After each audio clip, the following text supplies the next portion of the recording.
الإنسان والإنتاج.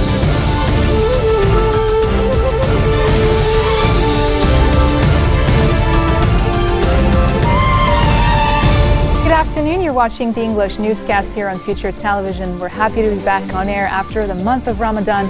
Here are today's headlines. French Foreign Minister Jean-Marc Ayrault arrives in Beirut for a two-day visit, widely expected to address a long-running political deadlock.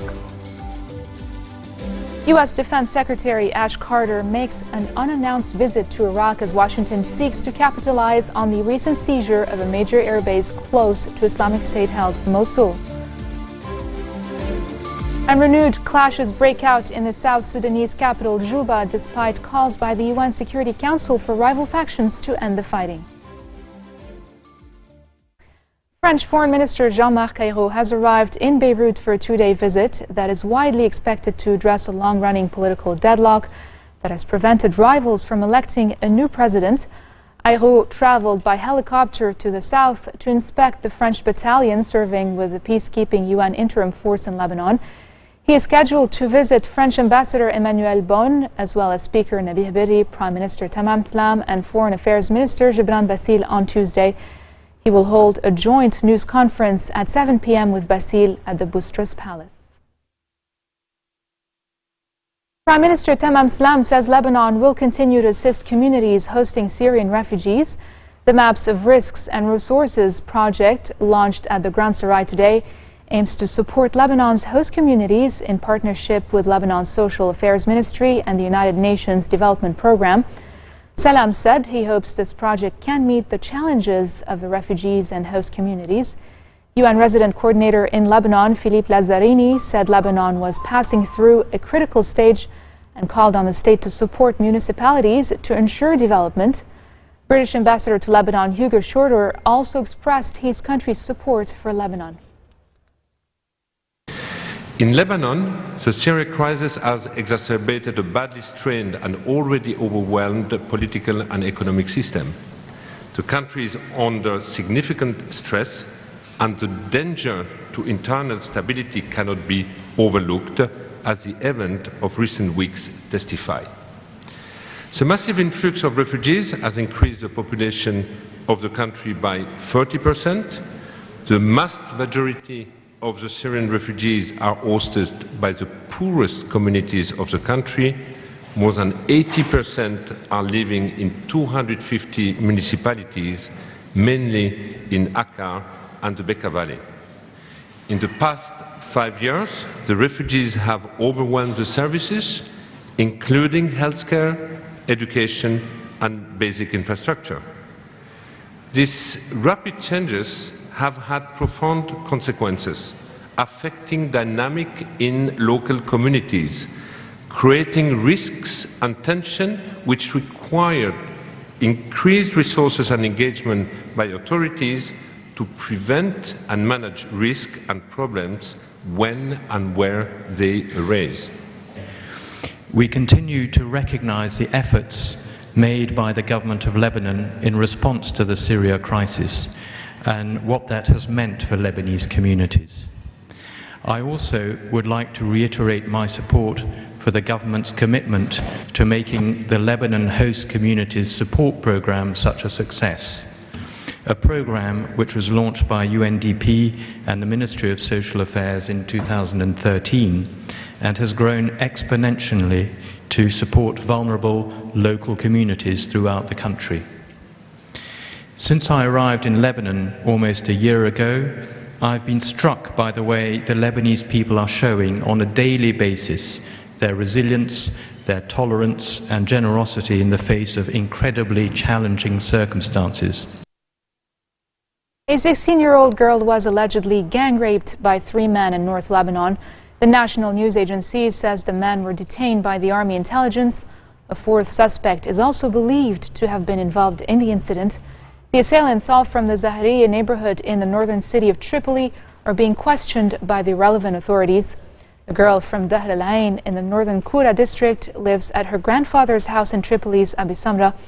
Media reports said the grandfather suffered from a heart attack after he heard the news of the rape and was admitted to a hospital in critical condition.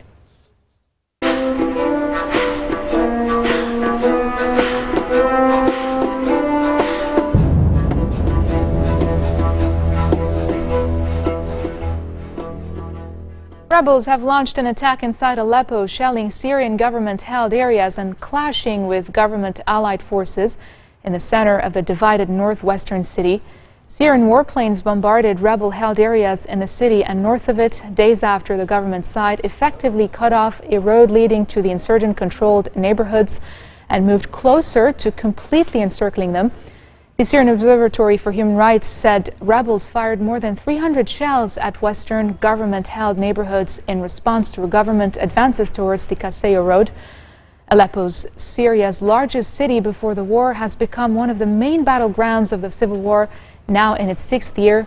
It has been a focus of intensified fighting since the fragile truce eroded and peace efforts broke down earlier this year. Coming up next, the U.S. military veteran accused of killing 5 Dallas police officers was reportedly plotting a larger attack. More details after the break.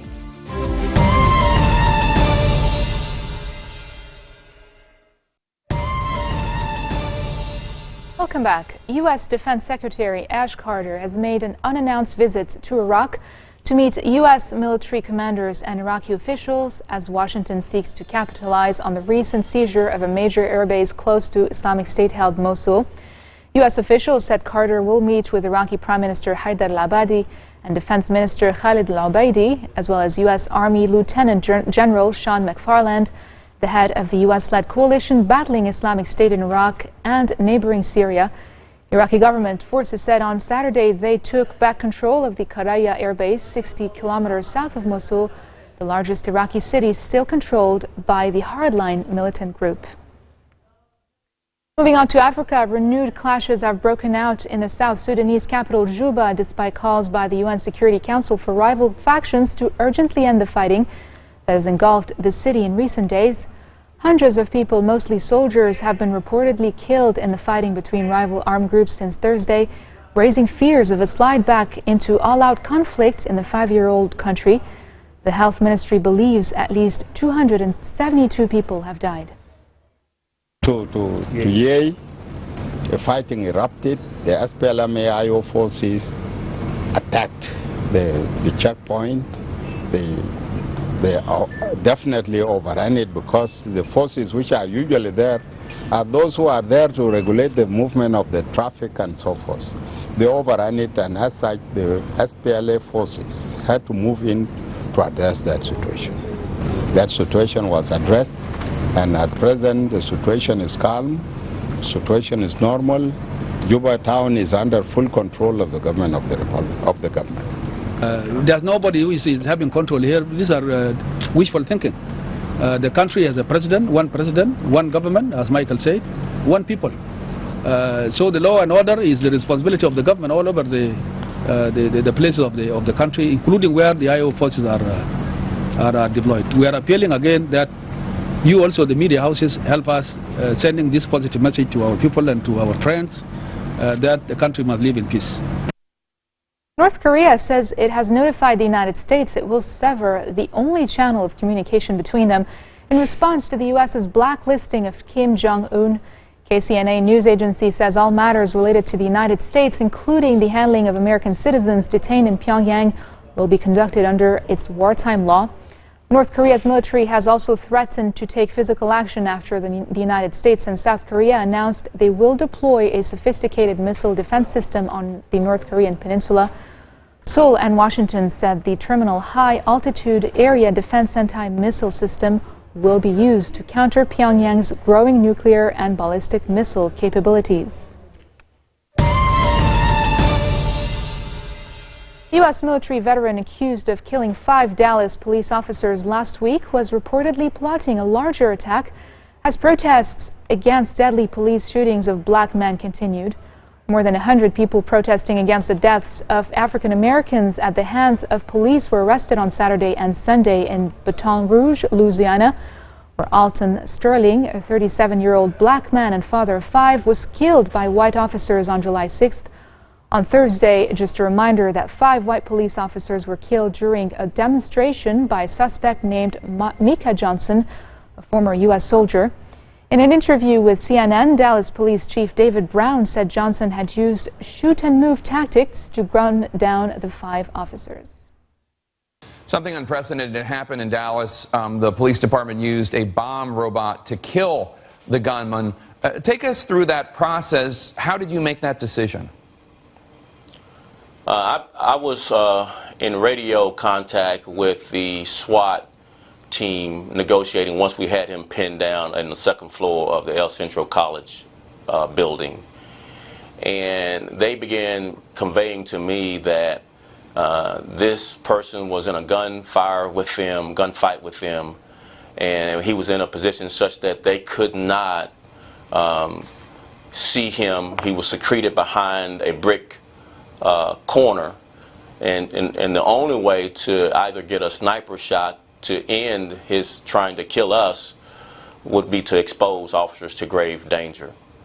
The other option was to continue to negotiate. We had negotiated with him for about 2 hours, and he just basically lying to us, playing games, laughing at us, singing, asking how many did he get, and that he wanted to kill some more, and that there were bombs there, so there was no progress on the negotiation. And I began to feel that it was only at a split second he would charge us and take out many more before we would kill him. So I was planning a press conference. Before I walked out the door, I said, I want to plan when I come back from this press conference to end this. And I said, use your creativeness to come up with a plan to do it. When I got back from the press conference, they presented to me what was probably a 15-minute plan they put together to improvise our robot with a device to detonate behind the corner within a few feet of where he was that would take him out. And I approved it, and I'll do it again if presented with the same circumstances. This marks the end of our bulletin for today. Now for a reminder of our headlines. French Foreign Minister Jean-Marc Ayrault arrives in Beirut for a 2-day visit, widely expected to address a long-running political deadlock. U.S. Defense Secretary Ash Carter makes an unannounced visit to Iraq as Washington seeks to capitalize on the recent seizure of a major airbase close to Islamic State-held Mosul. And renewed clashes break out in the South Sudanese capital Juba, despite calls by the UN Security Council for rival factions to end the fighting. Those are your top stories for this Monday. I'm Linda Tamim, and I thank you all for tuning in this afternoon.